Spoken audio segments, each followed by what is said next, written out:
I will never forget the moment my wife looked me straight in the eye at her company party and said, "If you are insecure, just leave." We had been married for 7 years. 7 years of building a life together, sharing dreams, making plans. And there she was, standing next to Brad, her coworker, laughing at something he had just whispered in her ear, completely unbothered by the fact that her husband was standing right there. The worst part was not what she said. It was the dare in her eyes, like she wanted me to leave, like she was testing me. I never thought our marriage would end with a challenge. But that night, I took her up on it. And I did something she never saw coming. Before I tell you what happened next, let me know in the comments where you are watching from. Hit that like button and subscribe, because this story about standing up for yourself might just change how you see relationships. Now let me take you back to where it all started to fall apart. Angela and I had been married for 7 years when things started to change. We met during our senior year of college, two kids trying to figure out what we wanted to do with our lives. I ended up working at a small architecture firm in the city. Nothing glamorous, but steady work that paid the bills. Angela became a marketing coordinator at a mid-sized tech company.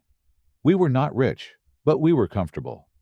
We had a 2-bedroom apartment in the suburbs, a dog named Max, and a routine that felt safe.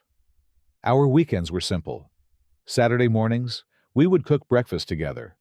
Pancakes were my specialty, and Angela always made the best scrambled eggs with cheese and chives.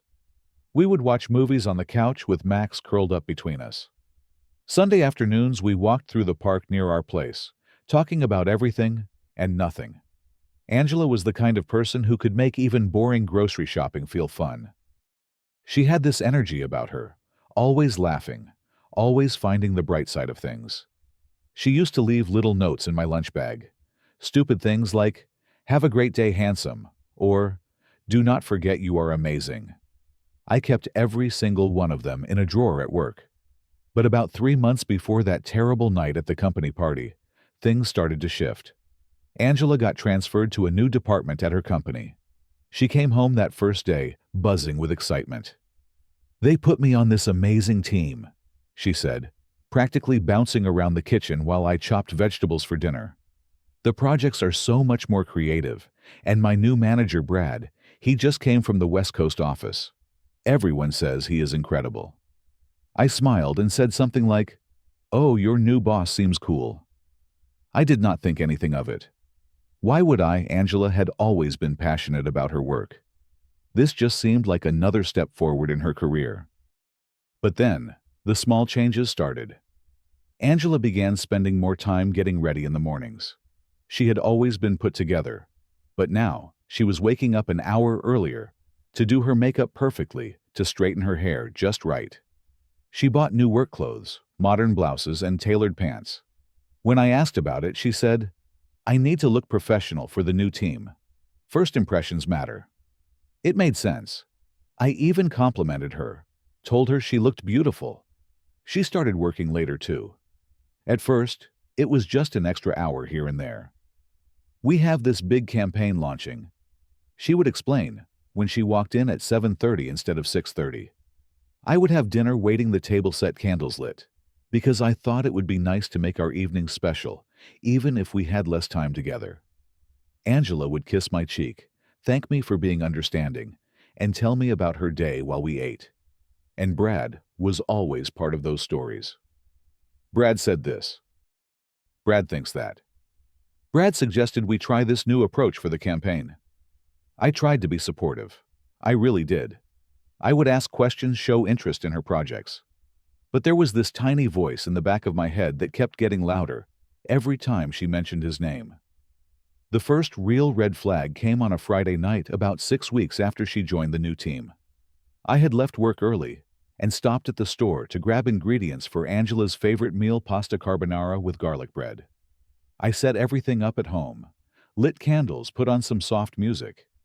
I even picked up a bottle of wine from that little shop she loved. I was expecting her home by 7 like she had said that morning. 7 o'clock came and went. Then 8. Then 9. When she finally walked through the door at 9:15, She looked surprised to see the table still set, the candles burned down to stubs.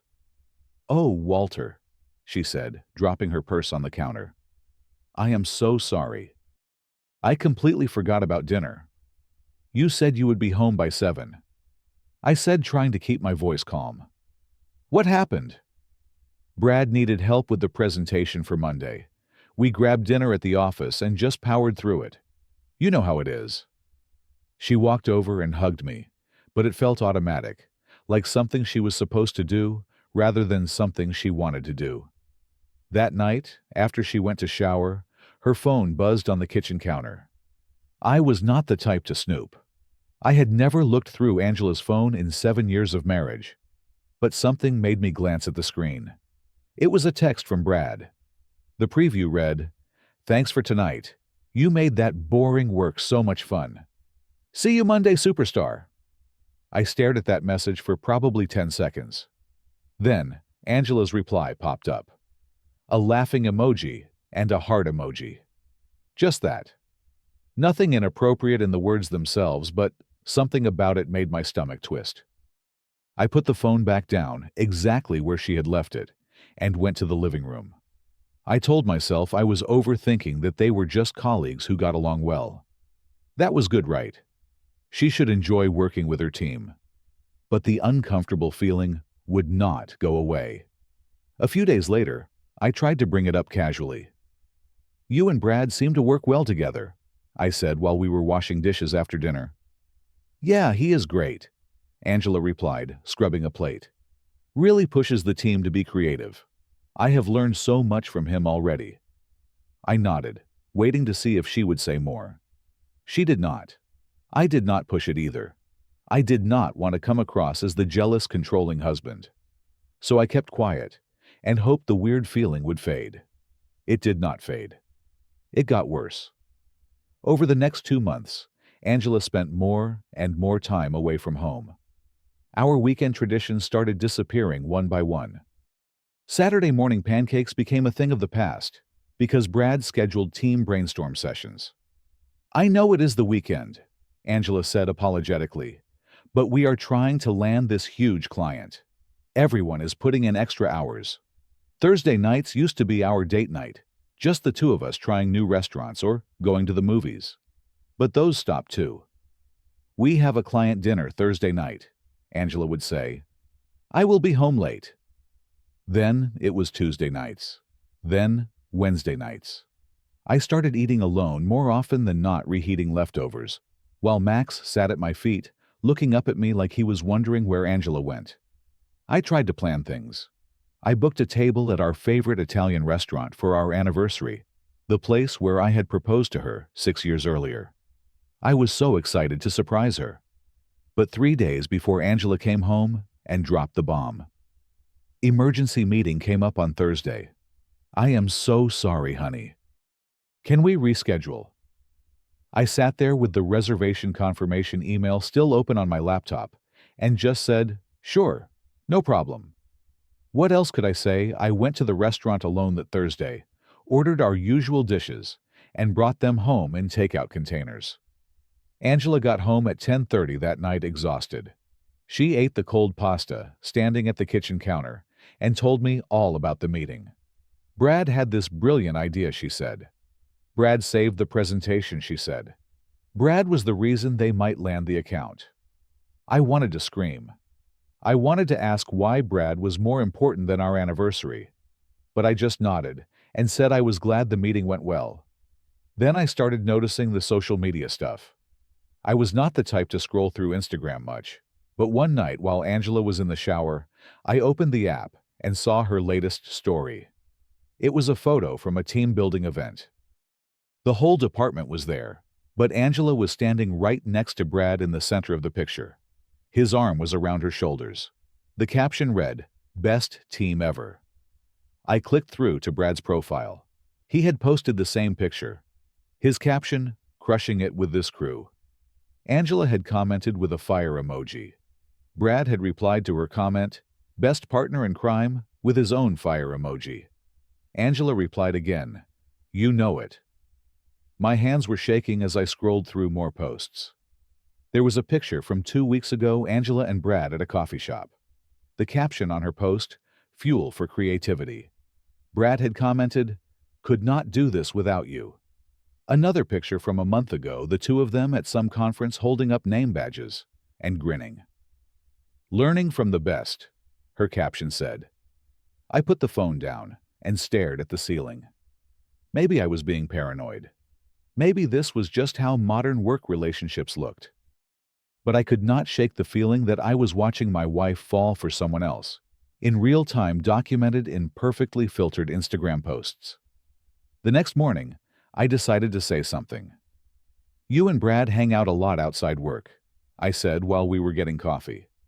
I tried to keep my tone neutral, just observational. Angela looked at me sharply. "It is called networking, Walter. This is how you advance in your career." There was an edge to her voice I had never heard before. "You would not understand because your job is so isolated. You sit in front of a computer drawing buildings all day. I have to be out there building relationships, being visible." "I am not saying there is anything wrong with it," I backtracked. "I just miss spending time with you." "Well, maybe if you were more ambitious, you would understand that success requires sacrifice." The words hung in the air like poison. We had never talked to each other like this before.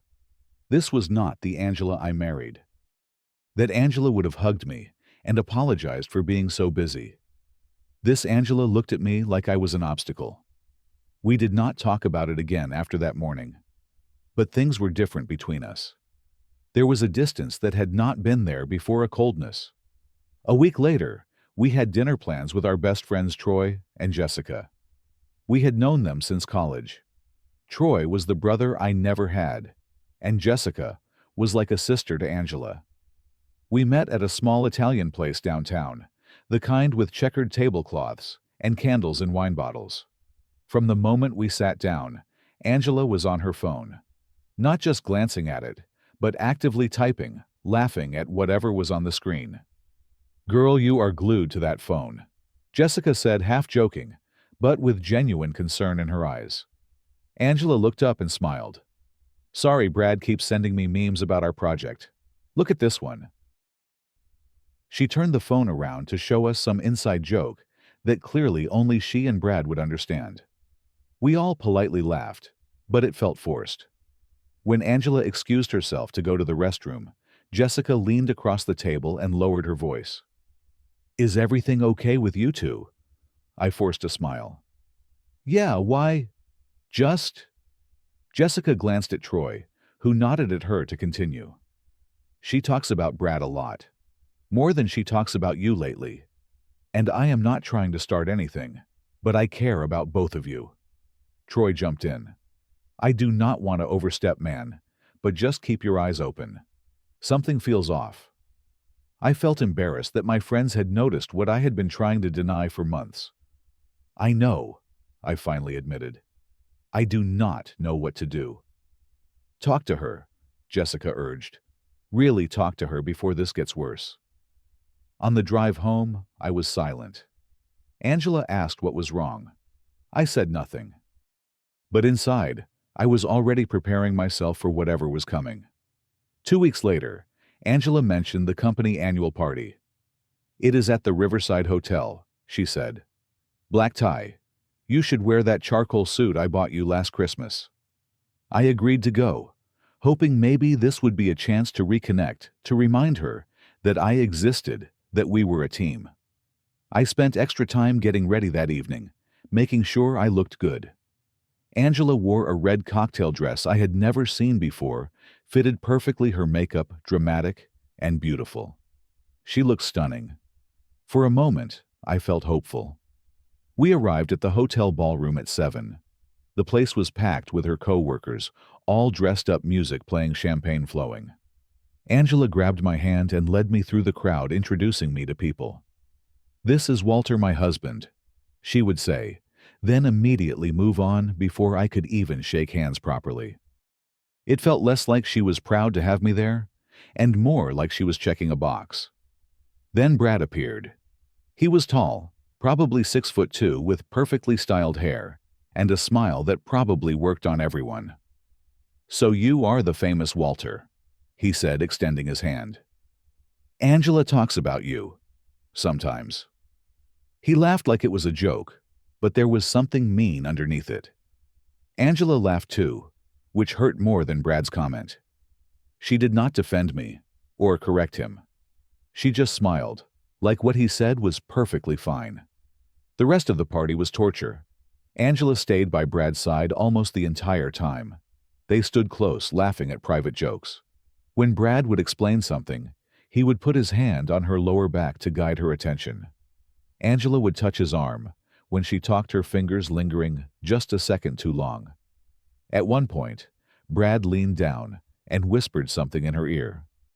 Angela threw her head back, laughing louder than I had heard her laugh in months. I stood there holding a glass of wine. I was not even drinking, watching my wife act like she was single. Other people started noticing too. I caught sympathetic glances from some of her coworkers. One woman even came up to me and made awkward small talk, clearly trying to be kind, because she felt bad for me. Finally, I could not take it anymore. I walked over to where Angela and Brad were standing near the buffet table. "Hey, can we talk for a minute?" I asked Angela. She turned to me, and I could see the annoyance flash across her face. Now I am in the middle of a conversation. "It is important," I said quietly. Brad cut in before Angela could respond. "Dude, relax. We are just talking shop. No need to be so uptight." Angela laughed. Actually laughed. Then she looked at me and said loud enough for the people around us to hear, "Why are you being so clingy?" I felt my face get hot. People were starting to stare. "I just think maybe you should spend some time with your husband at this party," I said, trying to keep my voice steady. Angela's expression changed. Her eyes went cold. She looked at me like I was a stranger, like I was nothing. And then she said it. "If you are insecure, just leave." The words hit me like a physical blow. The conversations around us stopped. People were definitely watching now. Brad smirked and said, "Awkward." Angela did not look away. She held my gaze, almost challenging me, daring me to do something. In that moment, I saw it clearly. This was not the woman I married. This was someone who had decided I was no longer worth her respect, her time, her love. And she wanted me to know it. I set my wine glass down on the nearest table very carefully. I looked at her one more time and said, "Okay." Then, I turned and walked out of that ballroom. Behind me, I heard Angela call out, "Walter, do not be dramatic." But I did not stop. I did not turn around. I walked through the hotel lobby, out the front doors, and pulled out my phone to call an Uber. The ride home was strange. I expected to feel angry or devastated, but instead, I felt clear. For the first time in 3 months, everything made sense. I had been holding on to something that did not exist anymore. Angela had checked out of our marriage, and I had been too afraid to see it. But I saw it now. When I got home, Max greeted me at the door, tail wagging. I petted him and said, "It is just you and me now, buddy."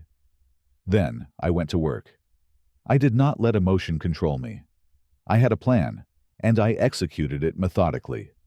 First, I went to our shared laptop and logged into the cloud storage where our phones backed up automatically. I took screenshots of every single text message between Angela and Brad from the past 3 months. There were hundreds. Some were about work, but many were not.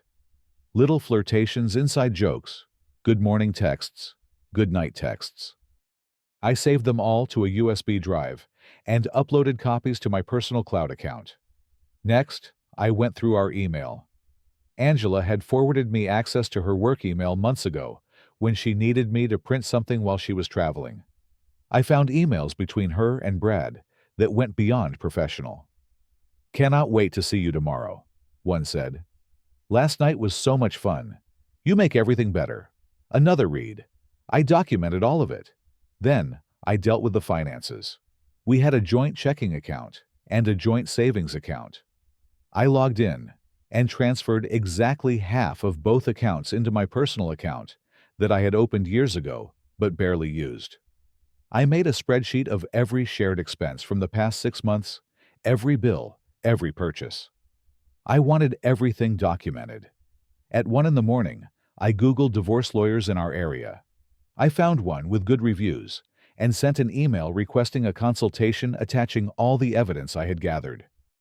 I included a brief explanation of the situation and asked for advice on next steps. Then, I started packing. I pulled out 2 large suitcases from the closet and filled them with my clothes, toiletries, important documents. I took my passport, birth certificate, college diplomas, anything that was solely mine. I packed my laptop, my favorite books, the few things that mattered to me personally. At 2:30 in the morning, I sat down at the kitchen table and wrote a note on a piece of paper. I kept it simple. Angela, you dared me to leave if I was insecure. I am not insecure. I am just done being disrespected. My lawyer will contact you. Take care. Walter. I left the note on the kitchen counter, where she would see it immediately. Then I called Troy. It was almost 3 in the morning, but he answered on the second ring. Walter. What is wrong? Can I stay with you for a few days? I asked. I will explain everything, but I need to leave. Now. Of course, man. Of course. The spare room is yours. I will unlock the front door. I loaded my suitcases into my car, gave Max one last pat, and took one final look at the apartment Angela and I had shared for 5 years. I did not feel sad. I felt free. I drove to Troy and Jessica's house and let myself in quietly. Troy was waiting up in the living room. You want to talk about it? He asked. Tomorrow, I said.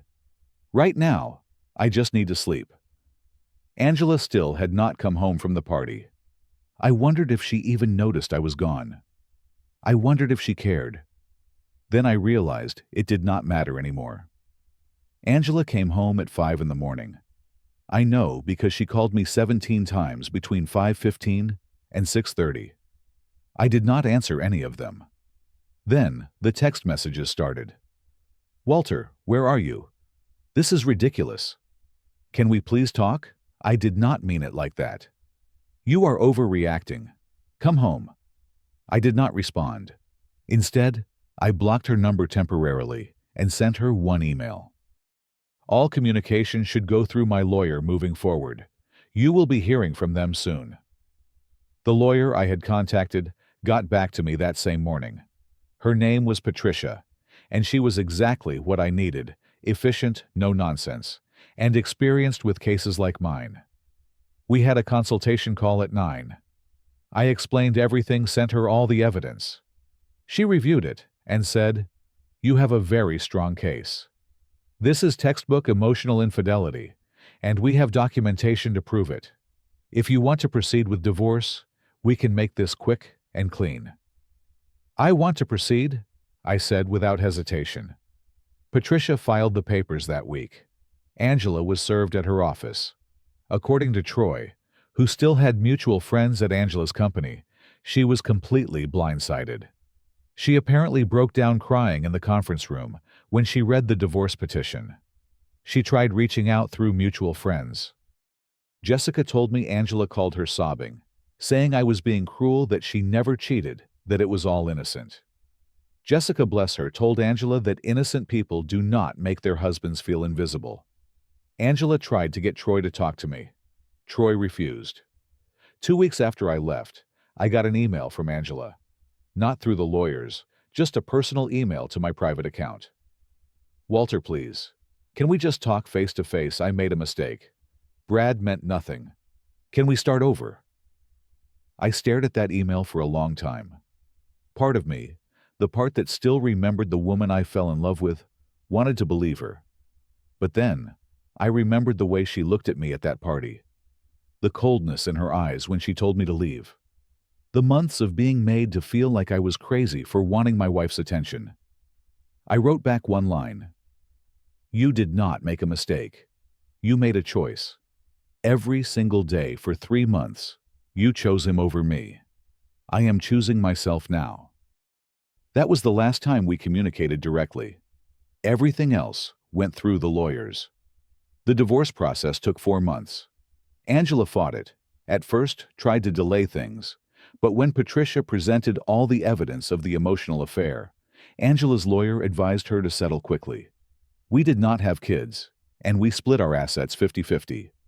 Angela kept the apartment and Max, because honestly, I could not bear to take him away from the only home he knew. I started fresh. The aftermath was messy for Angela, in ways I did not expect.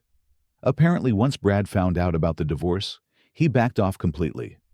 Turns out he was just enjoying the attention that chased the ego boost of having a married woman interested in him. He had no intention of actually being with her. When things got real, he disappeared. Started avoiding her at work.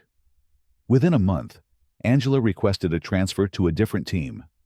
A month after that, she left the company entirely. I heard through the grapevine that she could not handle the looks from coworkers, the whispered conversations, everyone knowing she had blown up her marriage for a guy who did not even want her in the end. I wish I could say I felt vindicated by that. But mostly, I just felt sad. Sad for what we lost. Sad for who she became. Sad for the 7 years we spent building something that crumbled so easily. The first 2 months after I moved out were the hardest. I stayed with Troy and Jessica for 3 weeks, then found a small studio apartment closer to my office. It was tiny, just 1 room with a kitchenette and a bathroom, but it was mine. Some nights I would lie on my new mattress and feel crushingly lonely. I would wonder if I had overreacted, if I should have tried counseling, if I should have fought harder. But then, I would remember that Angela never apologized. Not really. She was sorry she got caught. Sorry there were consequences, but she never actually took responsibility for making me feel worthless in my own marriage. And I deserved better than that. Troy and Jessica were incredible. They had me over for dinner at least twice a week. Jessica would make my favorite foods and try to cheer me up with funny stories. Troy would just sit with me sometimes, not saying anything, just being there. Having friends who saw my worth when I was struggling to see it myself saved me. After about a month, Jessica suggested I try therapy. Just to process everything, she said gently. It helps to talk to someone who is not emotionally involved. I found a therapist named Dr. Morris. He was this older guy with a calm presence who never made me feel judged. We talked about the marriage, about my tendency to avoid conflict, about how I had ignored red flags because I was afraid of seeming insecure. Standing up for yourself is not insecurity. Dr. Morris told me in one session, knowing your worth and refusing to accept less than you deserve, that is strength. Those words stuck with me. Work became my focus. I threw myself into my projects at the architecture firm. My boss noticed the extra effort, and the quality of my work improved. 6 months after the divorce was finalized, I got promoted to senior architect. It came with a significant raise and more interesting projects. For the first time in years, I felt proud of myself professionally. I also started running. Just around the neighborhood at first, early in the mornings before work. Then, I joined a running club that met on Saturday mornings, the time I used to spend making pancakes with Angela. The group was friendly, a mix of people from all walks of life. We would run 5 or 6 miles, then grab coffee afterward. I made new friends, people who knew me as Walter the runner, not Walter the guy whose wife left him for a coworker. One of the runners, a woman named Kate, told me about a charity marathon coming up. "You should sign up," she said. "It is a good goal to work toward, and the training keeps you busy." I signed up that day. Training for that marathon gave me something positive to focus on, a challenge that had nothing to do with my failed marriage. A year after I walked out of that hotel party, I ran that marathon. Troy and Jessica came to cheer me on at the finish line. When I crossed it, exhausted and proud, I realized I had not thought about Angela in weeks. She was not part of my daily narrative anymore. I had built a new life, a better life, a life where I was not begging for scraps of attention from someone who did not value me. I am not going to pretend everything is perfect now. Some days are still hard. Sometimes I see a couple laughing together in a restaurant and feel a pang of loneliness. Sometimes I wonder what would have happened if I had just put up with it, if I had been less sensitive, more understanding. But then I remember that I was not the problem. I was never the problem. I was a good husband who deserved a good wife, and Angela stopped being that person. The biggest lesson I learned from all of this is about respect. Love is important, sure, but respect is the foundation everything else is built on. When someone stops respecting you, when they make you feel small, when they dare you to stand up for yourself, as if wanting basic decency is unreasonable, that is when you have to walk away. Not because you are weak, not because you are giving up, but because you are choosing yourself. You are saying, I matter. My feelings matter. I deserve better than this. Walking away from Angela was the hardest thing I have ever done, but it was also the bravest, because staying would have been easier in the moment. Pretending everything was fine, making excuses for her behavior, convincing myself I was overreacting, that would have been the path of least resistance. But it also would have destroyed me slowly, piece by piece, until there was nothing left of the person I used to be. Sometimes the bravest thing you can do is walk away from someone who dared you to leave, because they are really daring you to choose yourself. And I finally did. Now I want to hear from you. Have you ever had to walk away from someone who did not respect you? How did you find the strength to choose yourself? Drop your thoughts in the comments below. If this story resonated with you, please hit that like button and subscribe to the channel for more real stories about life, love, and finding your worth. Share this video with someone who might need to hear it today. Thank you so much for listening to my story. I hope it helps you remember that you deserve to be treated with respect and love always. Take care of yourselves out there.